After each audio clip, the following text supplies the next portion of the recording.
पाहता क्षणी तोंडात पाणी आणणारा आणि परफेक्ट हॉटेलच्या चवीचा आज मी बनवलेला आहे मलाई पनीर। एकदम परफेक्ट अशी हॉटेलवाली रेसिपी आहे आणि खायला देखील तेवढीच टेस्टी लागते आणि बनवायची पद्धत अगदी सोपी दाखवलेली आहे।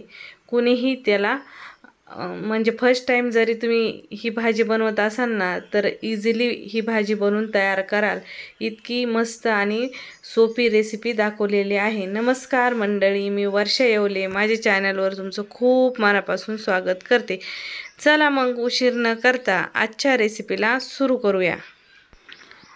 आपल्याला इथं भाजी बनवण्यासाठी लागणार आहेत 2-3 हिरव्या मिरच्या, 1 इंच अद्रक, 10-15 लसणाच्या पाकळ्या, मध्यम आकाराचे 4 कांदे आणि 2 टोमॅटो आणि सोबत घेतलेले आहेत 20-25 काजू पाण्यामध्ये भिजून आणि सोबत इथं घेतलेला आहे। आता अगोदर सगळ्यात आपण इथं कांद्याचे पीस करून घेणार आहोत। आता एक कांदा 2-3 जागेवर कट करून घ्यायचा आहे। तुम्हाला कसा कट करायचा आहे तुम्ही करू शकता, कारण टोमॅटो आणि कांदा आपल्याला परतूनच घ्यायचा आहे। तुम्हाला जसं हवं तसं इथं कांदा टोमॅटो कट करून घ्या। मी इथं कांदा आणि टोमॅटो कट करून घेतलेलं आहे। आता मी इथं घेत आहे 200 ग्रॅम पनीर आणि पनीर आपल्याला मिडियम पीसेसमध्ये कट करून घ्यायचं आहे। आता तुम्हाला भाजीत पनीरचे पीस कसे हवेत त्याच्या हिशोबाने इथं पनीर तुम्ही कट करून घेऊ शकता आणि इथं मी छान मस्त मिडियम पीसेसमध्ये पनीर कट करून घेतलेलं आहे। तर आता करूया आपण भाजीची पुढची प्रोसेस। गॅसवर पॅन ठेवून दिलेला आहे। पॅनमध्ये 1 चमचाभर ऑइल घालून घ्यायचं आणि सोबतच जो आपण कांदा कट करून घेतलेला आहे तो कांदा टाकून घ्यायचा आणि छान 1-2 मिनिट कांदा परतून घ्यायचा। कांदा परतत आला, थोडासा कांदा परतून झाला की लगेचच आता ती हिरवी मिरची, लसूण, अद्रक, टोमॅटो टाकून घ्यायचं। परत छान 4-5 मिनिट कांदा, टोमॅटो, हिरवी मिरची वगैरे परतून घ्यायचं। नंतर तेजपत्ता, दालचिनी, 2 लवंगा, 2 हिरव्या विलायच्या टाकून घ्यायच्या आणि सोबतच जे काजू आपण भिजत ठेवलेले होते ते काजू देखील टाकून घ्यायचे। ह्या सर्व जिन्नस छान 5-7 मिनिट परतून घ्यायच्या की जोपर्यंत याच्यामधला जो कच्चापणा आहे ना तो निघत नाही तोपर्यंत। आता भाजून घेतल्यानंतर हलकं थंड करून घ्यायचं आणि लगेच मिक्सरच्या भांड्यामध्ये टाकून एकदम फाईन अशी याची पेस्ट तयार करून घ्यायची, कारण मलाई पनीर बनवत आहोत।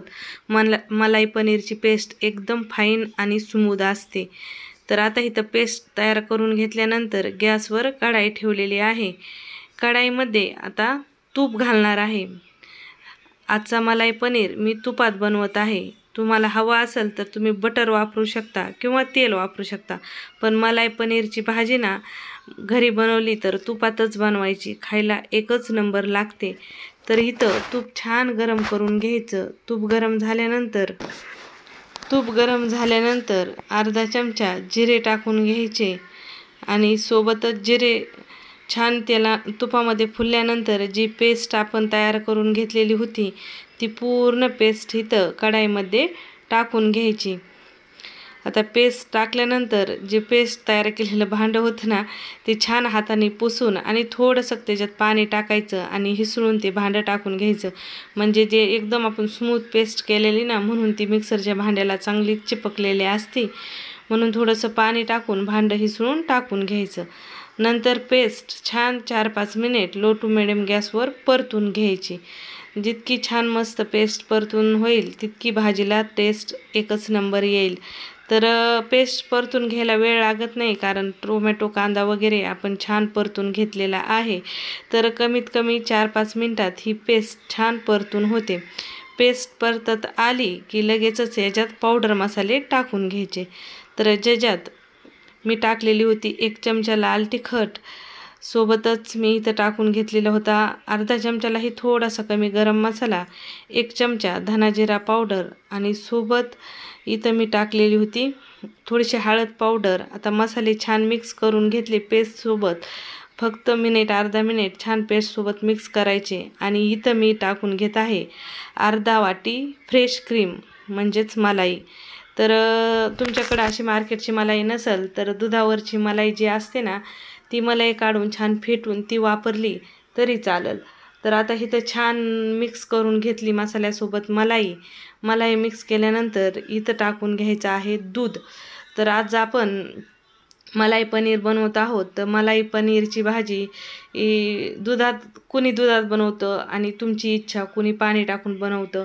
तर मलाई पनीर दुधात बनवला तर खूप भारी लागतो. शाही पनीर बी दुधातच बनवला जातो. आणि तुम्हाला दुधात बनवायचा नसेल तर दुधाच्या ऐवजी तुम्ही इथं पाणी टाकलं तरी चालेल. आता दूध टाकून घेतल्यानंतर इथं मी चवीनुसार मीठ टाकून घेत आहे.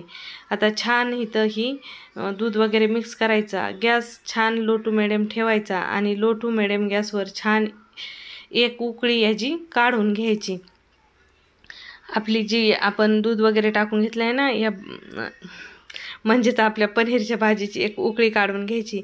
भाजी उकळायला सुरुवात झाली की लगेचच आता आपण याच्यात पनीर टाकून घेणार आहोत. आता मलाई पनीर बनवत आहोत म्हणून ना इथं पनीरला आपल्याला फ्राय वगैरे करून घ्यायची गरज नाही. जसं आपण पनीर मसाला वगैरे मटर पनीर बनवतो ना त्यावेळेस तिखट मीठ हळद टाकून तेलामध्ये पनीर परतून घेतो. तर इथं या भाजीला तसा पनीर परतून घ्यायची गरज नाही, कारण मलाई पनीरमध्ये डायरेक्ट पनीर कट करूनच घालून घेतला जातो. तर इथं आपल्या भाजीला भाजी उकळायला सुरुवात झालेली आहे. तर आता आपण जे पनीरचे पीस कट करून ठेवलेले होते ते पनीरचे पीस इथं भाजीमध्ये टाकून घेऊयात. आता इथं पनीरचे पीस टाकून घेतल्यानंतर गॅस लो टू मिडियम ठेवायचा आणि छान 10 मिनिट लो टू मिडियम गॅसवर ही भाजी शिजवून घ्यायची. तुमची इथं परफेक्ट मस्त जशी हॉटेलला गेल्यावर तुम्ही मलाई पनीर खाता तशीच टेस्टी इथं परफेक्ट मलाई पनीरची भाजी तयार झालेली असेल. तुम्ही पाहू शकता कलर टेक्स्चर किती भारी क्रीमी आलेलं आहे. आणि तुम्हाला हवं असेल तर वरतून थोडंसं बटर टाकलं तरी चालेल. आणि किंवा तुम्हाला कसुरी मेथी पनीरच्या भाजीत आवडत असेल तर हातावर थोडीशी कसुरी मेथी क्रश करून टाकली तरी चालेल. तर मी इथं बटर आणि मेथी अबाउट करत आहे, टाकीत नाही आहे इथं, कारण मी ना फोडणीला तूप चांगलं टाकलेलं आहे म्हणून बटर वरतून टाकत नाही. आणि कसुरी मेथी आमच्या घरच्या माणसाला आवडत नाही. आता वरून मी थोडीशी कोथिंबीर टाकून घेते आणि मस्त इथं आपला मलाई पनीर तयार झालेला आहे. आणि भाकरी चपाती कशासोबत खायचं आहे तुम्ही खाऊ शकता. शक्यतो चपाती आणि पुरीसोबत खूप भारी लागतो. तुम्हाला आजची रेसिपी कशी वाटली कमेंटमध्ये सांगायला बिलकुल विसरू नका. आवडली तर लाईक करा, शेअर करा आणि चॅनलवर जर पहिल्यांदा असाल तर चॅनललाही सबस्क्राईब करा. पुन्हा भेटू अशाच नवीन रेसिपीसोबत. तोपर्यंत बाय बाय.